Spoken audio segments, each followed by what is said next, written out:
I gotta say some things here because I'm seeing a lot of Native people posting really dumb stuff. Native people are supporting Gaza and like spouting free Palestine nonsense and then trying to make it sound like, well, it's because they are being colonized and we were colonized. I expect better from Native people, and I'll tell you why. If we allow the argument that Arabs who conquered and colonized the entire Middle East in the 7th century somehow became indigenous because they conquered and colonized a shitload of indigenous people, then we have to kind of allow the argument that white people in North America and, like the kind of off-white people in South and Central America, well, now they're indigenous because they've been here since 1492. That's a terrible argument. And I'm pretty sure most of you, if you think about it, you'll be like, yeah, no, that's not a good argument. And we know, we know this objectively, that the Arabs conquered and colonized the entire Middle East. They are the mainstream in the Middle East. There are, at last count, I believe, 388 million Muslim Arabs in the Middle East, which is by far the largest majority. So they would be the white people of the Middle East. Like, make no mistake, they control it. Everyone speaks their language. The vast majority follows their religion. The vast majority considers themselves culturally Arab. So yeah, be better, be smarter. Like this whole simping for Arab colonialism shit's got to stop. Like I get it. In 1970 or whatever it was when Yasser Arafat, came here and started sucking up to the American Indian movement and telling everybody, oh, you're just like us. What did they ever do for us? Did they send us money? Did they do anything at all? No. All they did was make a few empty words. That's it. Like, so smarten up. As somebody whose people went through an actual genocide, I get a little bit offended when people whose population grew during their so-called genocide didn't just grow a little bit either, but grew sixfold, right?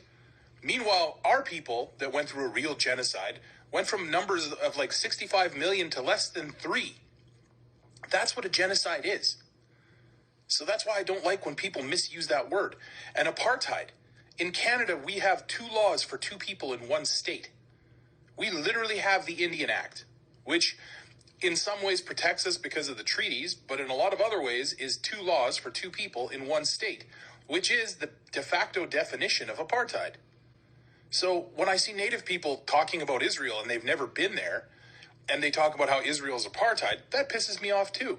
Because language matters. Every time we allow them to delegitimize a word that describes the experiences of our people in order to stand in solidarity with a group of people who don't give a shit about us, that's a problem. And I gotta tell you, man, this is all stuff that's so easy to find. Like the Arab historians are the ones that documented the Arab conquest. I mean, it's not like it was some white guy wrote it to make the Muslims look bad. It literally was their own historians that documented everything. And I suggest you go and read some of that stuff. But we do know that when they say there was a village called this in a certain area here, we've seen them trace that stuff. We know that stuff is real. So, like this whole idea that, oh no, Jews all came from Europe, we know that that's not true. Like, come on, guys. And I would think that as a group of people who have gone through genocide, who have experienced colonialism firsthand, we would be just a little bit more hesitant about allowing people who are colonizers themselves to claim our struggle on behalf of them, and while they're attacking another indigenous group. If you thought I was doing this for money, you're sorely mistaken. I live on a ranch in northern Alberta. That's how I make my money. That's how I make my living. It's not very good money, but I'm okay with it because I live on the settlement and I can hunt, I can fish, I got a garden. But yeah, this whole thing where, oh, well, he's a Zionist, so he must be getting all kinds of money from Israel. Yeah, I wish. Let's be blunt here. This whole myth about, Zionist influencers is absolute bullshit. And I did see Raven Nanny try to claim that I'm some kind of Israeli spy because I traveled, and then I told him that I'm a hunter. Yeah, I hunt. That's why I'm fat. Cree people can tell you. The only fat people in Cree society were people that were really good at killing things. Legit. So anyway, my name is Ryan Bellerose. I live on the Paddle Prairie Metis settlement. I am Metis, and I don't really give a shit if you believe me or not. Anybody that lives here knows who I am.